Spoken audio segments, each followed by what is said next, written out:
여러분들 안녕하시라. 이번 영상의 주제는 마이기어 2025입니다. 제가 2024년 한 해 동안 정말 다양한 장비들을 사용을 했더라고요. 그러면서 제가 사용하는 장비 역시 다양하게 변화를 했는데요. 최신판으로 업데이트를 할 필요성을 느껴서 이번 영상을 제작하게 되었습니다. 그럼 잡설 그만하고 바로 가도록 하겠습니다. 갑시다! 따라란, 지금 여기에서는 제가 갖고 있는 촬영 장비들을 나열을 해봤습니다. 그래서 맨 처음에 소개해 드릴 거는 역시 메인 카메라와 메인 렌즈죠. 알파7 마크4의 2470GM2입니다. 사실 이 카메라 같은 경우에는 너무 좋아서 제가 어디 여행을 가거나 아니면 서울 촬영을 할 때 대체로 원바디 원렌즈로 사용을 하는 경향이 많거든요. 그래서 최근에는 미국 여행도 그냥 이거 하나만 딸랑 들고 갔습니다.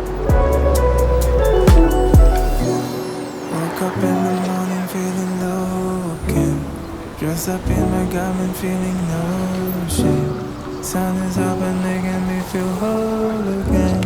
Me, myself, and I play in the right. 두 번째 같은 경우에는 루믹스 S9이거든요. 출시를 하면서 지금껏 계속 사용을 하고 있는데 우선 디자인이 굉장히 예쁘고 컴팩트합니다. 그래서 이것도 여행할 때 주로 그냥 가볍게 들고 다니기 좋아서 제가 최근에는 또 이제 도쿄 여행을 갔었는데 그때도 이렇게 루믹스 S9 카메라를 들고 떠났던 기억이 있습니다.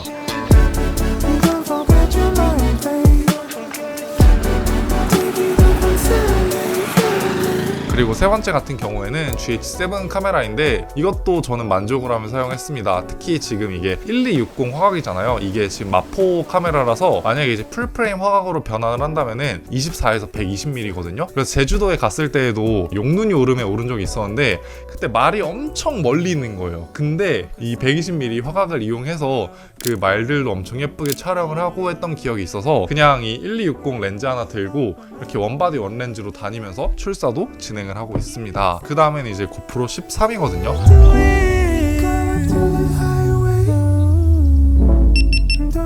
특히 제가 좋았던 건 이게 렌즈 교환식인데 울트라 와이드 렌즈가 저는 정말 애용을 하고 있고요. 여기에 이렇게 체스트 마운트 한 다음에 POV 주로 촬영할 때 이렇게 한 다음에 카메라 제가 촬영하는 모습도 정말 잘 보이고 주변의 풍경들도 정말 잘 보이더라고요. 특히 요즘 같은 경우에는 쇼츠 콘텐츠를 제가 정말 자주 만들거든요. 그래서 쇼츠를 제작을 할 때 특히 이 고프로 카메라를 많이 애용하고 활용을 하고 있습니다.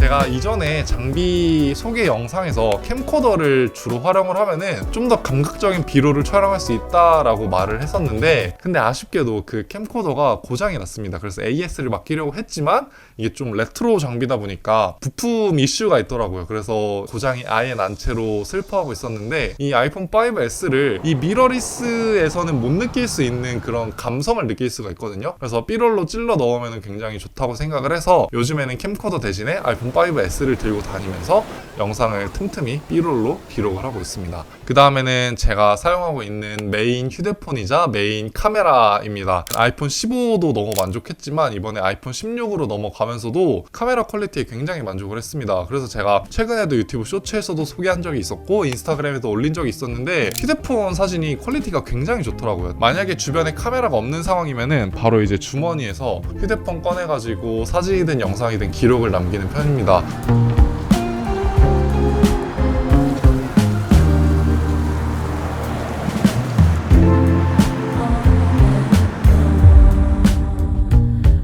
사실 렌즈 구성에는 제가 작년에 촬영했던 마이기어 2024랑 달라진 게 없습니다. 그래서 정말 간단하게 소개하고 넘어갈게요. 2470GM2 같은 경우에는 너무나도 제가 많이 다뤘기 때문에 제 영상이나 사진을 많이 보신 분들은 아시겠지만 거의 95에서 97%는 다 이 렌즈로 촬영한 결과물들이라고 봐주시면 됩니다. 그래서 정말 애용하고 있는 렌즈다. 그 다음에 두 번째 같은 경우에는 1635 렌즈인데 저는 광각을 주로 촬영하는 일이 많이 없더라고요. 광각을 주로 촬영하는 일이 많았으면은 뭐 GM으로 제가 업그레이드 했을 텐데 전 F4 짜이즈로도 충분히 아직은 만족하면서 활용을 하고 있습니다. 그래서 브이로그 촬영할 때 특히 이제 이렇게 할 때 화각이 넓으면 더 여행지든 어디든 간에 풍경도 보이고 인물도 보이고 좋더라고요. 그래서 브이로그로 이렇게 하는 거 말고는 딱히 1635를 활용할 일이 없어서 이렇게 F4 짜이즈 렌즈를 활용을 하고 있고요. 망원 렌즈도 만약에 제가 활용할 일이 많았으면 70-200 GM2 이거를 갖고 왔을 텐데 그렇지가 않다는 점. 이거는 이거는 거의 그냥 집 구석에 계속 많이 박혀 있더라고요. 물론 제가 2022년에는 열정, 패기가 넘쳐가지고 미국 여행 가는데 100, 400만 원 렌즈도 이렇게 크고 무거운데 들고 가고 막 이랬었는데, 사실 망원 렌즈를 좀 많이 쓰는 일이 없기 때문에 이거에서 멈추고 더 발전을 안 하고 있긴 합니다.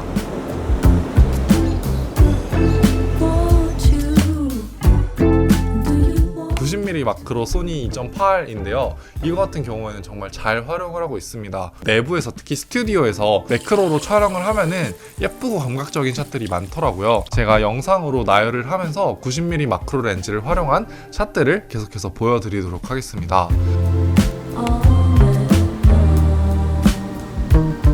그리고 제가 소개 못 시켜드리는 렌즈가 있는데 이걸 왜 까먹었는지 모르겠지만 굉장히 뭐 금괴가 있을 것 같죠? 그거는 아니고 라오와 프로브 접사 렌즈입니다. 굉장히 재밌게 찍히더라고요. 사람의 시선에선 볼 수 없는 그 접사의 맛이 정말 재밌어가지고 백종원 선생님께서 막 음식을 먹고 나서 팔짱을 끼시면서 뭐 재밌네 막 이러시잖아요. 제가 뭐 성대모사는 잘 못하지만 어쨌든 간에 굉장히 재밌는 맛이 나는 그 렌즈입니다. 그래서 여러분들도 한번 나중에 잘 활용을 해보시면 좋을 것 같습니다.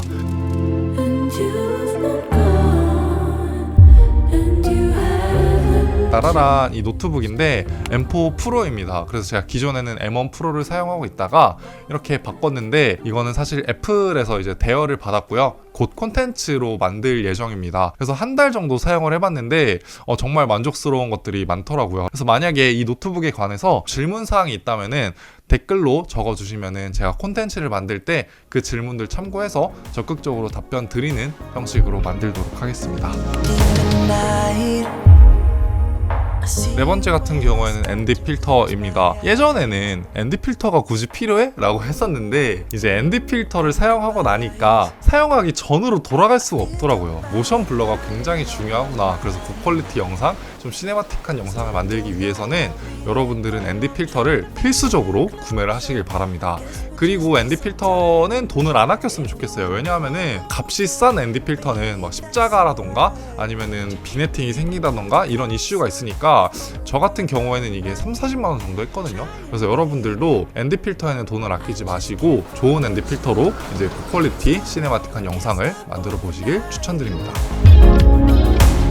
DJI 로닌 RS3를 사용을 하고 있고요. 정말 만족하면서 사용을 해가지고 최신에는 뭐 RS4 아니면 다른 것들이 또 나왔나 모르겠는데, 사실 짐벌을 많이 사용하는 일이 없다 보니까 전 RS3로도 정말 만족을 하면서 사용을 하고 있습니다. 그리고 좀 속이 아픈 일이긴 하지만 RS3를 사고 한 며칠 있다가 RS4가 나온 거예요. 조금만 더 존버했으면 그냥 RS4 최신 거 샀을 것 같은데, 아무튼 간에 저는 그래도 RS3 이렇게 아주 잘 활용을 하면서 짐벌도 사용을 하고 있습니다. DJI 에어 3S 드론을 가지고 이제 촬영을 주로 하고 있는데요. 듀얼 카메라를 처음 써봤는데 와, 이게 망원 카메라의 그 느낌과 그게 굉장히 좋더라고요. 그래서 저는 앞으로도 이렇게 에어 3S를 주로 애용을 할 것 같습니다.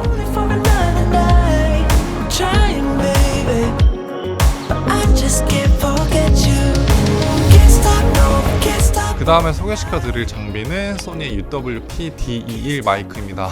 이 같은 경우에도 제가 몇 년 동안 잘 활용을 하고 있는 마이크라서 아마 더 자세한 리뷰는 지난 영상을 참고해 주시면 좋을 것 같습니다. 브이로그를 한다거나 외부에서 촬영을 할 때 여기 이 손뭉치 보일 거예요. 이게 윈드실더인데, 그래서 바람막이 역할도 하면서 이렇게 고퀄리티로 아주 잘 제 목소리를 녹음을 하고 있습니다. 처음 살 때 이게 70만 원대였거든요. 그래서 뭐 마이크가 70만 원대야 왜 이렇게 부담돼 했는데, 그만큼 좋은 퀄리티를 유지하기 때문에. 그리고 저는 제가 계속해서 말을 하지만 이목을 이끄는 거는 영상 미이고, 그 다음에 시청을 계속해서 할 수 있게 하는 원동력은 오디오의 품질이라고 생각을 하거든요. 그래서 만약에 여러분들이 오디오가 필요할 일이 있다면은 꼭 저는 오디오에서도 많은 투자를 했으면 좋겠습니다.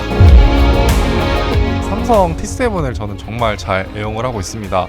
그래서 원래는 그냥 기존 T7을 썼었는데 요즘에는 T7 실드를 좀 많이 활용을 하고 있어요. 왜냐하면 정말 자주 떨어뜨리더라고요. 하지만 자주 떨어뜨림에도 불구하고 한 번도 이슈가 없었다. 그래서 믿을만하고 속도도 괜찮고 해서 제가 계속해서 T7을 활용을 하고 있습니다. 그래서 이것들이 2024년에 제가 채운 SSD 2TB짜리인데 하나, 둘, 셋, 넷, 다섯, 여섯. 2024년 한 해 동안만 14TB를 채웠더라고요. 한 35만원쯤 되거든요. 그래서 만약에 35 곱하기 6을 한다면 6, 5, 30, 6, 28 210만원 정도를 SSD에 태웠는데, 그리고 이거는 올해 2025년부터 채울 이 T7 쉴드입니다. 그래서 이거는 광고는 전혀 아니고요. 제가 내돈내산으로 200만원 넘게 태울 만큼, 물론 이제 이건 2024년 한정이고요. 2023년에는 또 더 있습니다. 뭐 SSD로만 거의 카메라값 한 대를 뽑은 것 같은데, 정말 다시 한번 말하지만 광고 절대 아니고 내돈내산입니다. 만약에 삼성 그 마케팅 하시는 분들 중에서 이 영상을 보고 계시다면은 한번 같이 협업 진행하면 좋겠습니다. 전 이만큼 애정하면서 잘 활용을 하고 있으니까 언제든 연락 주시면 감사하겠습니다. 그 다음에 이제 마지막으로 소개시켜드릴 장비는 이제 스몰리그 클램프와 파버튜브입니다. 이거는 제가 지난 마이기어 2024 영상에서 극찬을 했었던 기억이 나거든요. 이번 영상에서 제가 아마 가장 너무 소개하고 싶은 장비이지 않을까 생각을 하는데요. 그때 좀 감각적인 샷들을 촬영할 때 다 이 녀석들의 도움을 많이 빌렸습니다. 그만큼 저는 2024년 한 해 동안 잘 활용을 했고요. 집게로 집을 수 있는 공간이 있으면은 카메라를 설치하고 구도도 정말 훨씬 더 삼각대나 뭐 다른 것들에 비해서 더 자유롭게 제약 없이 촬영할 수 있다는 점이 굉장히 매력적입니다.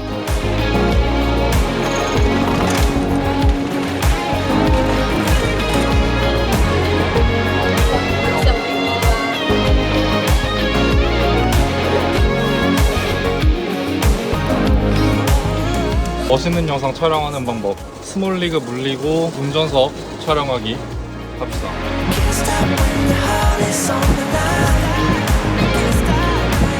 가격도 얼마 안 하거든요. 그래서 꼭 하나나 두 개 이상쯤은 구비해 주시는 거를 추천드리고, 그 다음에는 이제 파버튜브 같은 경우에도 저도 적극적으로 추천드리는데, 이제 여러분들이 영상이나 사진을 촬영할 때 선이 필요 없기 때문에 어디서든 다 활용을 할 수가 있거든요. 야외에서도 활용을 할 수가 있고, 색도 자유자재로 변경을 할 수가 있습니다.